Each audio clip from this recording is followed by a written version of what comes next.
Good afternoon. I'm Adrienne Gilliard here with Sandra Bazan from the Inclusion team, and we're bringing you today's Behavior Bites tidbit.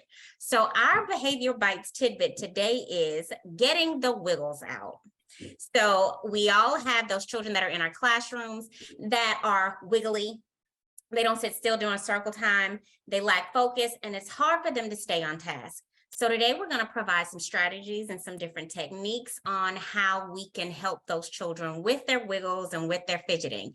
But before we get deeper into it, let's think about the possible causes behind some of the wiggling and the fidgeting.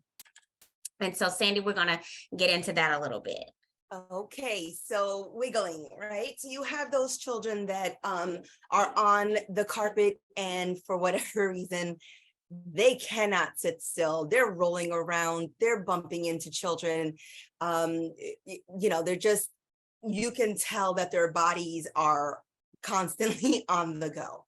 There could be so many different reasons for it, right? And so this is the time where, again, we put on our detective glasses and we're self-reflective first. Always turn it back on yourself first as the educator, and then really figure out if the amount of time that you're requesting or you're requiring your particular age group to sit is developmentally appropriate.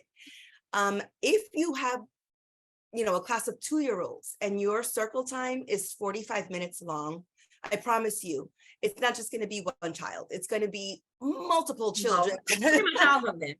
Pretty much all of them, right? And so our expectations for what we would like our children to be able to do, sit down and focus on, sit down and have quiet hands and quiet bodies. And, we really, really need to, number one, take a look at the amount of time we're requiring.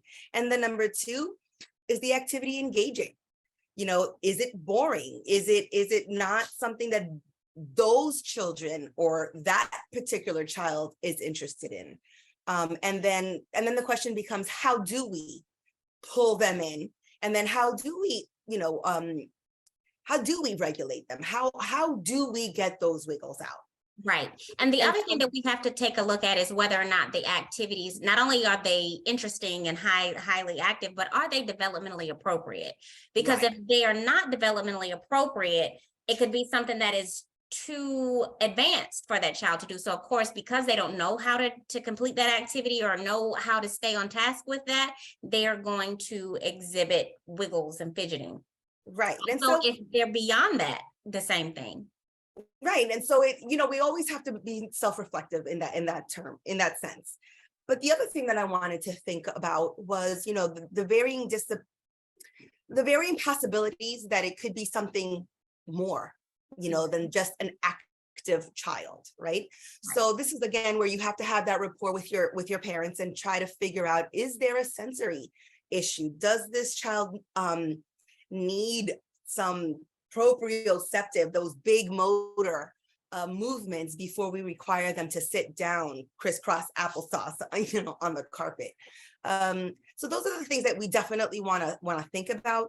We want to incorporate a lot of movement. Whole body learning is what I like to call it, right? So if you are, doing the letter, I don't know, S, because my name is Sandy, so that's the one I'm going to think of, right? So if I'm doing the letter S, maybe I can figure out how the children can form an S with their bodies. Maybe I could teach them how to do squats on the carpet. Maybe we could slither like snakes on the carpet.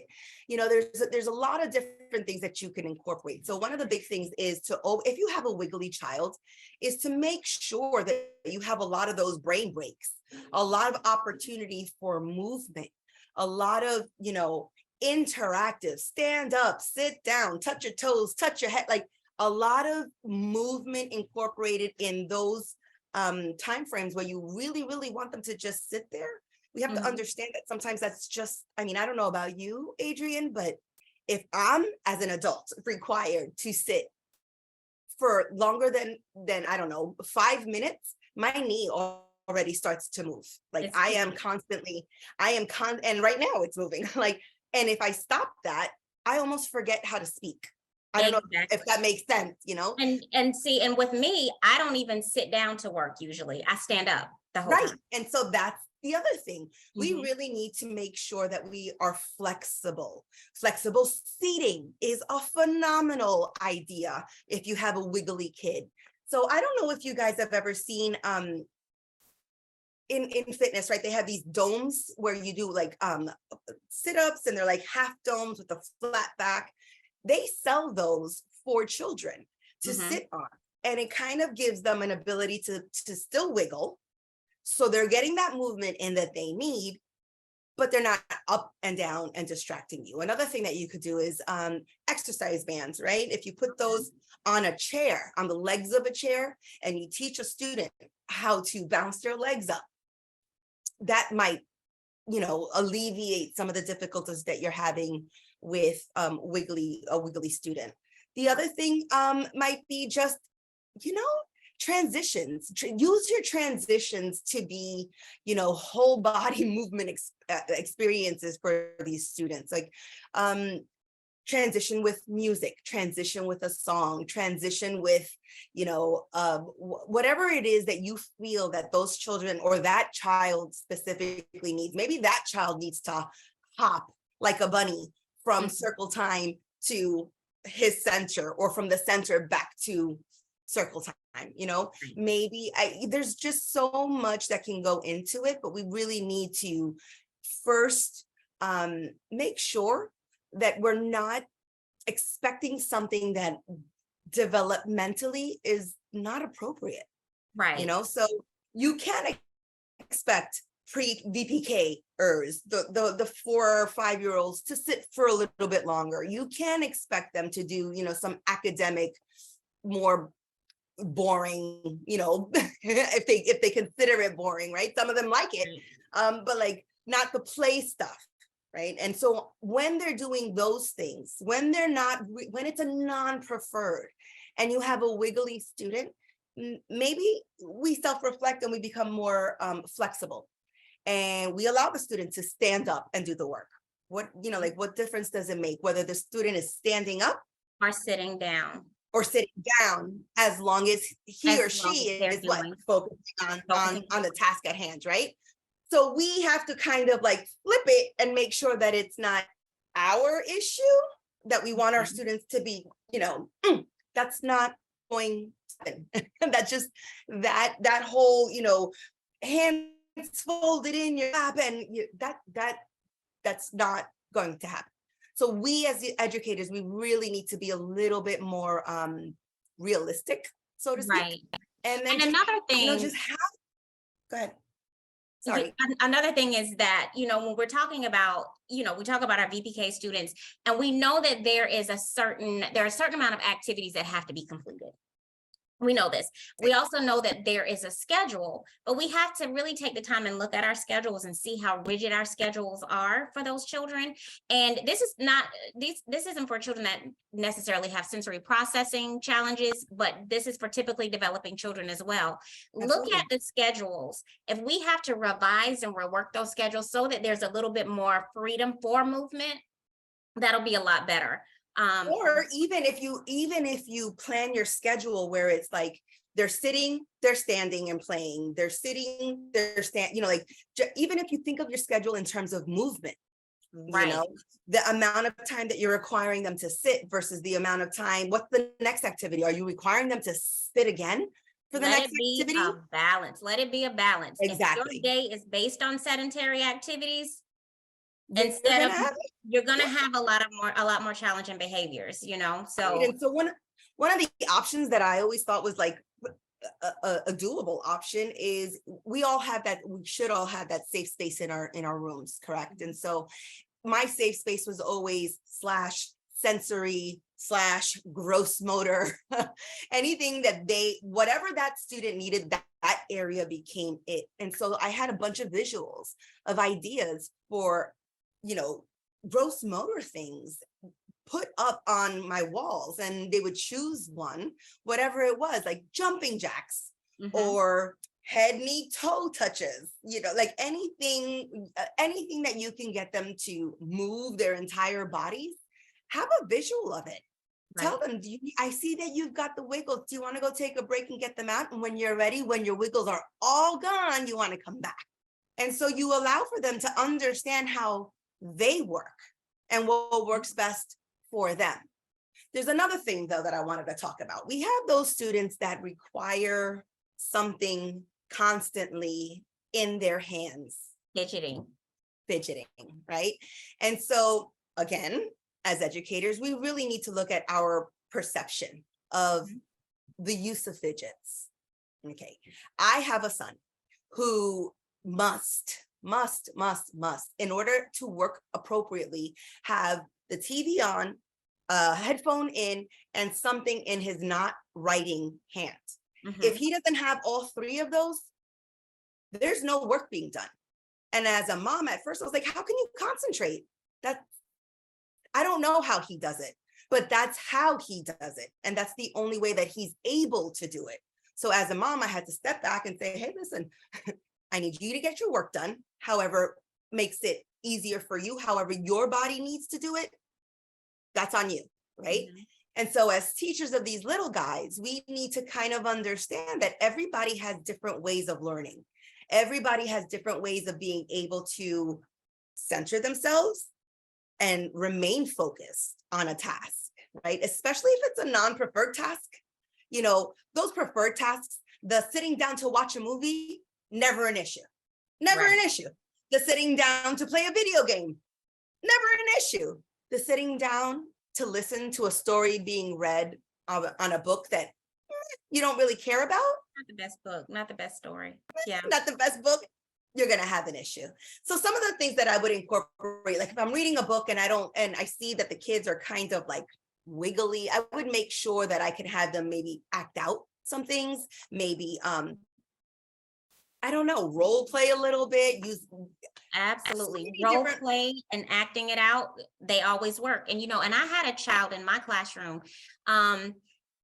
It always looked like he was never listening to anything that was going on in circle time. It was one of those things where he would never sit down. So I would give him the freedom to do exactly whatever it was, as long as it was not interfering with the other children. He could do that. So a lot of times he would go to the table and he would have manipulatives. He would have Legos and he would stack the Legos. He would build different structures while I was reading a story or while I was doing something in terms of like, whatever circle time activity I was doing. Right. And what I realized was after we had finished story, after he had finished doing whatever he was doing, he would start talking about something that he'd heard in the story. So he needed to do that to be able to attend. Exactly. And to be, so it looks like he's not. And then he heard every word you said. Every word. And honestly, he knew the story better than the children that were sitting right in front of me. That were sitting there, So we really need to change our perspective. We really, really do. Wiggles are a normal part. Listen, I don't know about, I still have wiggles. If I don't get my wiggles out early in the morning, I cannot sit and focus on my work. So how I do it is I go to the gym. People go for walks, people go for runs. Our students don't have that ability to kind of, they can't, they're 3. They're not going to drive themselves to the gym, right? So we have to provide those outlets for our students. And again, that behavioral momentum, that non-preferred, preferred, non-preferred, preferred kind of way of scheduling things. And if you take that behavioral momentum, in addition to, is it sedentary? Is it, active? And if we can mimic that wave in the same way with non-preferred and preferred as active and non-active activities, we're going to regulate a lot of these wiggly students. And sometimes you just have to throw on some music and have a dance party in the middle of your story time because everybody is wiggly. And so you just learn to embrace it. Look at wiggling. Wiggling is a virtue. Look at wiggling as a virtue sometimes. I know that it's a challenge, but a lot of times those children, they're just trying to gain self-control, Exactly. It's inappropriate. It's not developmentally appropriate to have you ever tried to have a 1-year-old sit? for an extended period of time, It's or impossible. a 2-year-old sit for an extended period of time. We really do need to think about the age group that we're dealing with. We do. We have to think about developmentally appropriateness. And we also have to think about the child as an individual instead of as a part of the group as well. Absolutely. Those are things that we need to think about. And in thinking about that, Sandy, there is a YouTube video. It is called Meet Charlie. I think I have it. Do you want me to share? I'll share Yes, the please link. Give me share. you keep talking and I will try my best to. Yes, there's a link that Sandy is going to share now. It's a YouTube video and it's called Meet Charlie. And Charlie is a child that is expelled in preschool. And I won't tell you too much about it because I want you to go look at it. It's only about, I think it's about 9 minutes long, but it is a very good video. And it just, there we go. And it just talks about. Is it up? Can you guys see it? I can see it. So I'm sure. Yeah. So I'm going to give it this minute. If you're watching this and you wanted to take a picture of this, then go ahead and yeah, and then let's talk about some other strategies. Adrienne, like for me, I'm going to stop sharing this so that I can see you better. Okay. So when I was in the classroom, I tried yoga, preschool yoga. If you go on YouTube and you search literally preschool yoga, there are so many really, really cute 2, 3, 4 minute, little shows. You put it on and your children and you do it. And I mean, you can make it a whole mindset kind of a thing. Let's take deep breath. Let's do yoga. Now we're centered. And so, you're in everything that you do, you're trying to provide these skills, a skill set, for these children to help themselves kind of figure out what they need. And hopefully eventually if you have that child that is constantly like moving and needs constant breaks, then teach that child to raise their hand and say, hey, listen, can I go take a break? I need to get my wiggles. They know where to go. They know what's expected. And once you see them finishing up, come on back. Your wiggles are got. Come on back. You're so welcome here. And maintaining that, it's very hard not to get frustrated, right? Mm-hmm. But if you understand that they're not doing it to frustrate you, it's literally something they just can't help it. They're young. They can't help it. They're developing still. And so take a deep breath, teach that student to go to get their wiggles out in that area that you've described or prescribed specifically for those gross motor exercises. So yoga is a great thing. Like I said before, dance parties, amazing. Simon Says, believe it or not. Red light, green light. Oh my gosh, red light, green light. I mean, you can have so much fun in the classroom. Transitions, let's talk about transitioning and using movement to transition. So what a great opportunity. I mean, transitions are built into our schedules, right? You have to transition to go from one activity to the next. Mm-hmm. What better way to get their wiggles out than in that downtime? It's not really downtime. It shouldn't be downtime. It's, transition should help flow, and it should be a part of your, as an educator's mindset of like, okay, I had them sitting down, right? I had them sitting down for how long? Okay, so now I'm gonna, you know what I'm gonna do? We read the book about B for ball. We read a book about balls. It's all about balls. Let's bounce like a ball to our next center. And of course, you're not gonna allow all the students to go bouncing like balls, right? So maybe you pick a student to bounce like a ball and the other ones are pretending to be balls, and so then they learn how to like really tight, right? So they're like really, really tight. And if you have a sensory kid, this right here, amazing. He's grounding himself, right? And so they can bounce like balls or hop like bunnies or, crawl like a crab, so many different things. And it's all, and like you said too, you know, if you read a book about balls, let's do the transition. It's all about intentionality, being intentional. You're still linking your curriculum to all of your activities. Absolutely. Absolutely. So that's the big thing. You're going to have wiggles, you know. If it is a sensory issue, well, then that's a whole different, you know, topic. But we're talking primarily typical kids. Right. All typical kids have, it's hard to sit there. It's hard to sit there. You know, you have a room, all these beautiful posters, all these amazing toys, and you're expecting a 3-year-old to sit there and not want to explore. No, it's not going to happen. But I mean, one way to try to teach them is that incorporate a whole lot of whole body movement.